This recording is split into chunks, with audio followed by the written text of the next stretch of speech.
مدینہ منورہ سے کوئی 300 کلومیٹر دور ایک خاموش علاقہ ہے، اس کو مدائن صالح کہتے ہیں۔ اس علاقے میں حضرت صالح علیہ السلام کی قوم آباد تھی۔ اس قوم کو قوم سمود بھی کہتے ہیں۔ یہ قوم حضرت ہود علیہ السلام کی قوم کے ہم عصر تھی۔ حضرت ہود کی قوم کو قوم عاد کہتے ہیں، جن کی باقیات آج کل بحرین کے صحرا سے برآمد ہوتی ہیں۔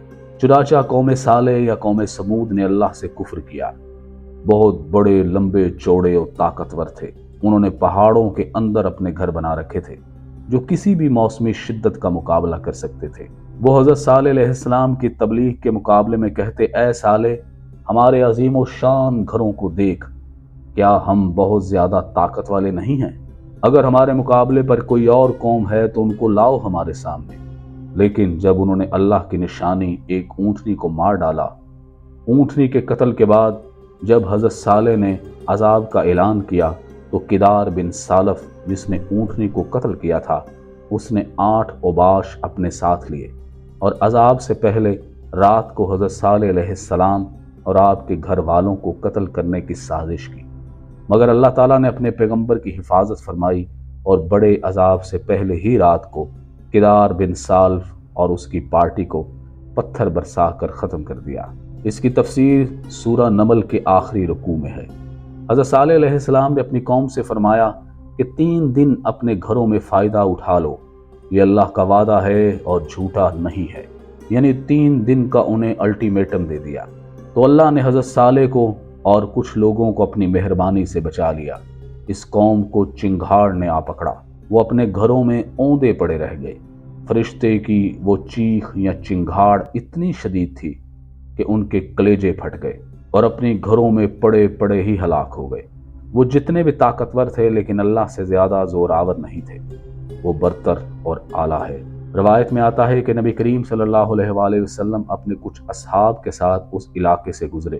حضرت محمد صلی اللہ علیہ وآلہ وسلم کے چہرہ انوار پر اضطراب تھا اور ایسا لگتا تھا وہ جلدی میں ہیں۔ وہاں کے لوگوں نے ایک کنویں کا پانی پیش کیا، لیکن رسول اللہ صلی اللہ علیہ وآلہ وسلم نے اپنے اصحاب کو منع فرما دیا اور جلد وہاں سے نکلنے کا حکم دیا۔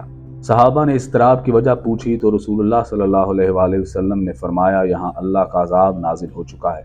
یہ علاقہ حضرت صالح کی قوم کا ہے جس پر اللہ نے سخت عذاب نازل کیا۔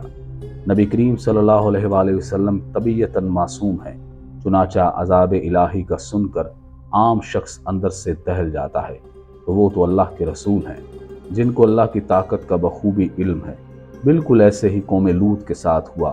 وہ لوگ ہم جنس پرستی جیسے مکروہ کام میں پڑ چکے تھے۔ حضرت لوط نے ان کو خبردار کیا، لیکن عیش و عشرت اور گناہوں کی لذت میں اس قدر غرق تھے کہ حضرت لوط کو ستانا شروع کر دیا اور پھر ان پر بھی اللہ کا عذاب نازل ہوا۔ نبی کریم صلی اللہ علیہ وآلہ وسلم نے اس بستی کے بارے میں فرمایا، اس بستی میں مت رکو اور نہ ہی اس کے کنووں سے پانی پیو، کیونکہ یہاں اللہ کا عذاب نازل ہو چکا ہے۔